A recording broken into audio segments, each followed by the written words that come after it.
আল্লাহ রাব্বুল আলামিন কোরআনে জানায় দিয়েছেন, বান্দারে দুনিয়ার জমিনে থাকবা, ভয় থাকবে, তোমার টেনশন থাকবে, কোথায় গেলে ভয় থাকবে না, কোথায় গেলে টেনশন থাকবে না। আল্লাহ কোরআনে আয়াতে বলেন, উদখুলুল জান্নাতা লা খাউফুন আলাইকুম ওয়ালা আনতুম তাহজানুন। আল্লাহ পাক বলেন, বান্দা উদখুলুল জান্নাহ, জান্নাতে প্রবেশ করো। বান্দা জান্নাতে প্রবেশ করার পরে লা খাউফুন আলাইকুম, বান্দারে তোমার কোনো ভয় থাকবে না, ওয়ালা আনতুম তাহজানুন, টেনশন থাকবে না। আল্লাহ পাক বান্দার জন্য এত নাজ নামতের ব্যবস্থা করে রেখেছেন। জান্নাতে যাবে, মানুষের চাহিদাগুলো পূরণ করে দিবেন। মানুষ যা চাইবে আল্লাহ তার চাহিদাগুলো পূরণ করে দিবেন। মা তাশতাহি আনফুসুকুম ওয়া লাকুম ফিহা মা তাদউন। বান্দারে জান্নাতের ভিতরে যাওয়ার পরে তুমি যা চাইবা তাই পাইবা। মানুষকে মহান আল্লাহ যুবক বানায় দিবেন। মানুষের গায়ে কোনো অসুস্থ হবে না, রোগ হবে না, চিরকাল সুস্থ থাকবে। মানুষকে টেনশনগুলো আল্লাহ মুক্ত করে দিবেন। বান্দা জানায় দিবেন, বান্দারে এই জান্নাতে প্রবেশ করার পরে তোমার কোনো ভয় নাই। সব থেকে বড় ভয় ছিল মানুষের মৃত্যু। আল্লাহ পাক জানায় দিবেন, লা ইয়াযুকুনা ফিহাল মাউত ইল্লাল মাউতাতাল উলা ওয়া ওয়াকাহুম আযাবাল জাহিম। আল্লাহ পাক বলেন, বান্দারে জান্নাতের ভিতরে ঢুকছো, তোমার কোনোদিন মৃত্যু হবে না, মৃত্যুর কোনো ভয় নাই। আল্লাহ পাক মানুষের জন্য এত সুন্দর নাজ নামতের ব্যবস্থা জান্নাতে করে রেখে দিয়েছে। তো বলছিলাম, সফলতা কাকে বলে? যেই জিনিস হাতে আসার পরে কোনোদিন হাতছাড়া হয় না। যেই জিনিস হাতে আসার পরে কোনোদিন কি হয় না? হাতছাড়া হয় না। আপনি যে গাড়ির মালিক হইলেন, গাড়ি ছেড়ে একদিন দুনিয়া থেকে চলে যেতে হবে, ঠিক কিনা বলেন? বাড়ির মালিক যে হইছেন, বাড়ি ছেড়ে একদিন চলে যেতে হবে। তাহলে তো ভাই সফলতা হইল না। সফলতা কাকে বলে আমি আপনাদেরকে শোনাই। সফলতা কাকে বলে দেখবেন আপনার জীবনের সাথে বাস্তবতার মিল আছে কিনা। প্রথম নম্বর, সফলতা বলে ওই জিনিসকে মানুষের মনে যা চায় তাই যেন পায়। মানুষের মনে যা চায় তাই যেন পায়। মানুষের মনের কয়েকটা চাহিদার কথা আমি আপনাদেরকে বলি, দেখবেন তো দেখি পাওয়া যায় কেন। প্রথম নম্বর, মানুষের মনে চায় যে মানুষের মনে চায় আমি কোনোদিন বৃদ্ধ হব না। কি হব না? আপনারা কি বৃদ্ধ হইতে চান? বুড়া হইতে চান?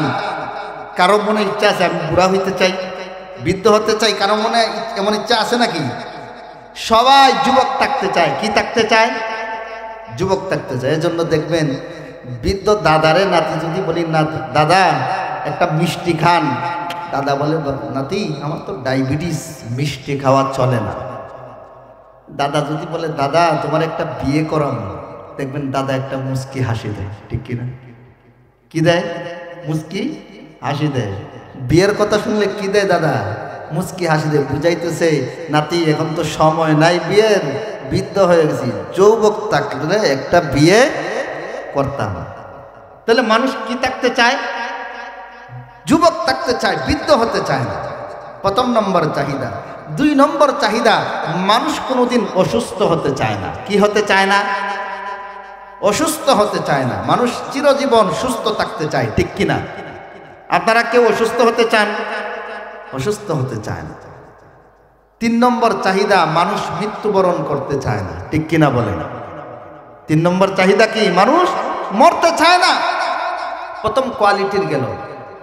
এই তিন কোয়ালিটি, কোন কোয়ালিটির মালিক আপনি আছেন? এমন কেউ আছেন যে তিনটা কোয়ালিটির মালিক আমি আছি? মোহতারাম হাজরিন, তাহলে বোঝা যায় দুনিয়াতে মানুষ চিরকাল যুবক থাকতে পারে না। আস্তে আস্তে সেই বৃদ্ধ হয়ে যায়, কালো চুল পেকে যায়, দাড়িগুলো পেকে যায়, মুছ পেকে যায়, চামড়াগুলো নষ্ট হয়ে যায়, চেহারার সৌন্দর্য নষ্ট হয়ে যায়। দুনিয়ায় মানুষ যুবক থাকতে পারে না। 2 নম্বর, দুনিয়ার মানুষগুলো কোনোদিন চিরকাল সুস্থ থাকতে পারে না, একটু পরেই অসুস্থ হয়ে যায়। জ্বর আসে তার গায়ে, ক্যান্সার হয়, আলসার হয়, বিভিন্ন রোগে তারে আক্রান্ত করে। দুনিয়ার মানুষের 3 নম্বর চাহিদা, দুনিয়ার মানুষ মরতে চায় না। আল্লাহ পাক বলেন, বান্দারে দুনিয়ার জমিনে বাঁচার জায়গা নয়। আল্লাহ কোরআনে বলেন, আইনা মা তাকুনু ইউদরিকুমুল মাউতু ওয়ালাউ কুনতুম ফি বুরুজিম মুশাইয়াদা। বান্দা দুনিয়ার জমিনে থাকা অবস্থায় তুমি যদি মরণ থেকে পলায়ন করতে চাও, মরণ থেকে যদি বাঁচতে চাও, বান্দারে মৃত্যু থেকে বাঁচতে পারবা না। তুমি দুনিয়ার যে কোনো জায়গা যাও, উচ্চ প্রাচীরে যাও, যে কোনো গুপ্ত স্থানে যাও, বান্দা তুমি দুনিয়ার যেখানে লুকাও, সেখানেই মালাকুল মউত আজরাইলের সঙ্গে মুলাকাত হবে তোমার। ঠিক কিনা বলেন? দুনিয়ার মানুষ মৃত্যু থেকে বাঁচতে পারবে না।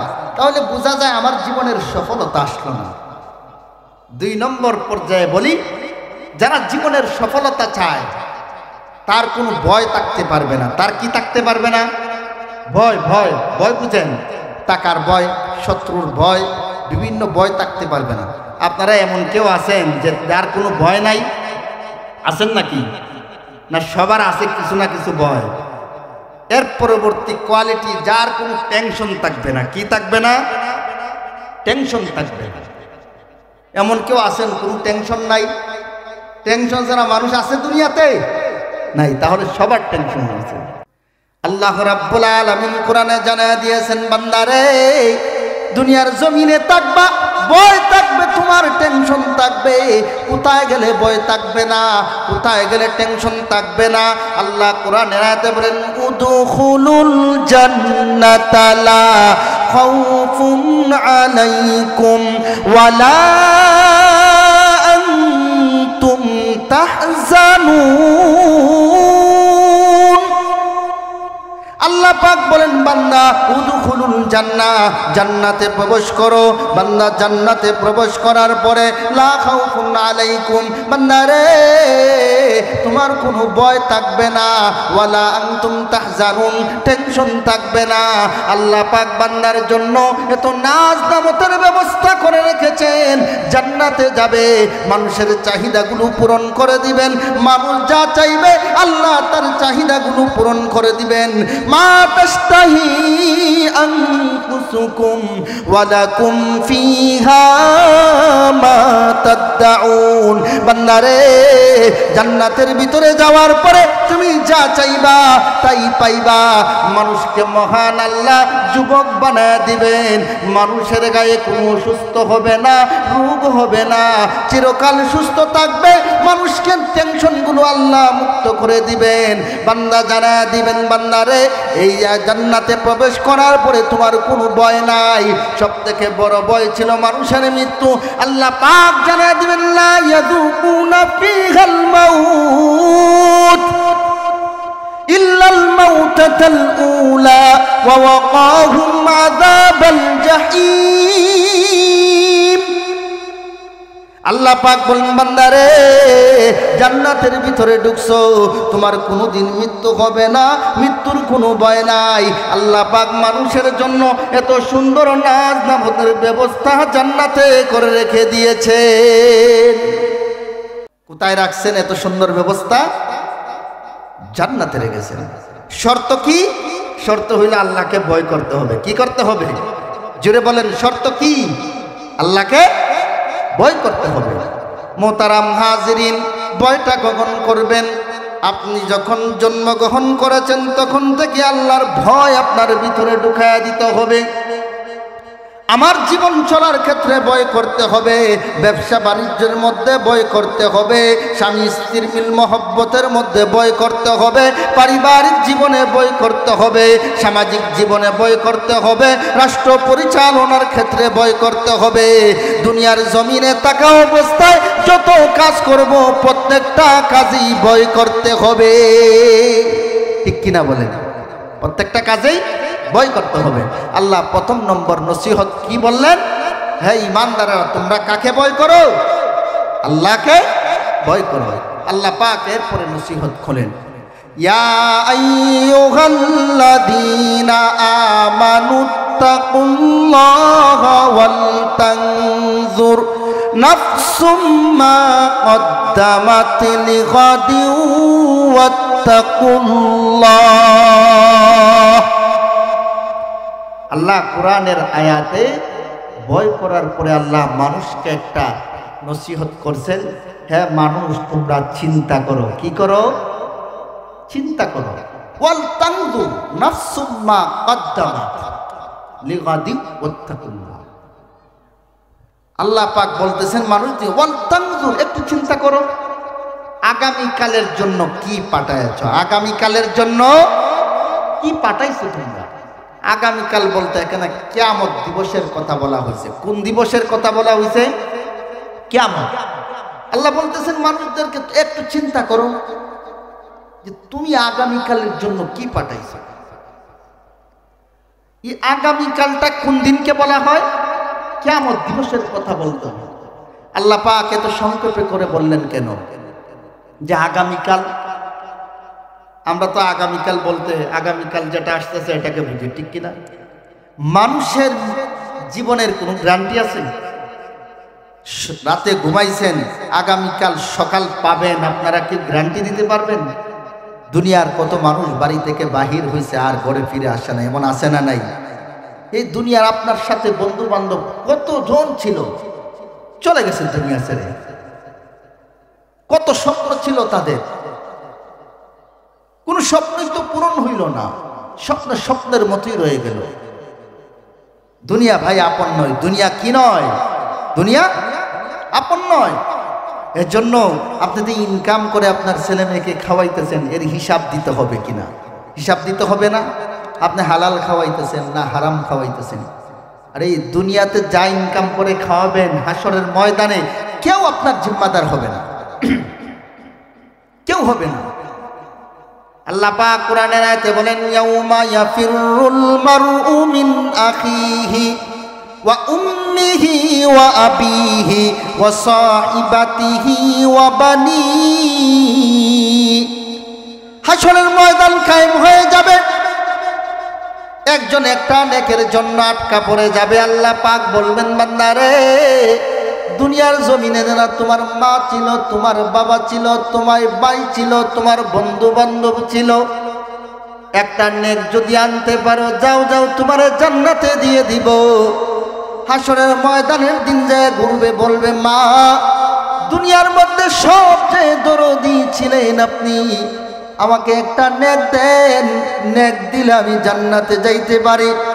মা বলবে, কোথায় থেকে আসছো? দুনিয়ার জমিনে আমার কোনো সন্তানই ছিল না।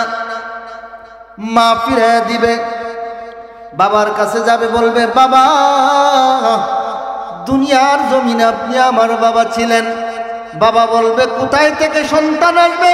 আমি তো বিয়ে করি নাই, আমার সন্তান হবে কোথায় থেকে? ভাইয়ের কাছে যাবে, ভাই তুমি না কত আদরের ভাই ছিল আমার, আজকে একটা নেকের জন্য আটকা পড়ে গেছি, একটা নেক দিলে জান্নাতে যাইতে পারি। ভাই বলবে, দুনিয়ার জমিনে আমার কোনো ভাই ছিল না। এবার বন্ধু বান্ধবের কাছে যাবে, বন্ধুরে দুনিয়ার জমিনে দুইজন একসাথে চলাফেরা করছি, একটু নেক দে, একটা নেক দিলে আমি জান্নাতে যাইতে পারি। বন্ধু বলবে, তুমি কে? তোমারে তো আমি চিনি না। কেউ পরিচয় দিবে না। দুনিয়ার জমিনে যারা বন্ধু বান্ধব ছিল, মা বাবা ছিল, আল্লাহ তাদের কথাগুলো কোরআনে তুলে ধরেছেন। ইয়াউমা ইয়াফিরুল মারউ মিন আখিহি ওয়া উম্মিহি ওয়া আবিহি ওয়া সাহিবাতিহি ওয়া বানিহি। আল্লাহ পাক বলবেন, ওই কঠিন ময়দানের দিন সবাই পলায়ন করবে তোমার কাছ থেকে। মা পলায়ন করবে, বাবা পলায়ন করবে, বন্ধু বান্ধব যারা আছে সব তোমার কাছ থেকে পলায়ন করবে, কেউ তোমার পরিচয় দিবে না। আল্লাহ কোরআনে বলেন ফালা আনসাবা বাইনাহুম ইয়াউমা ইযিন ওয়ালা ইয়াতাসাআলুন।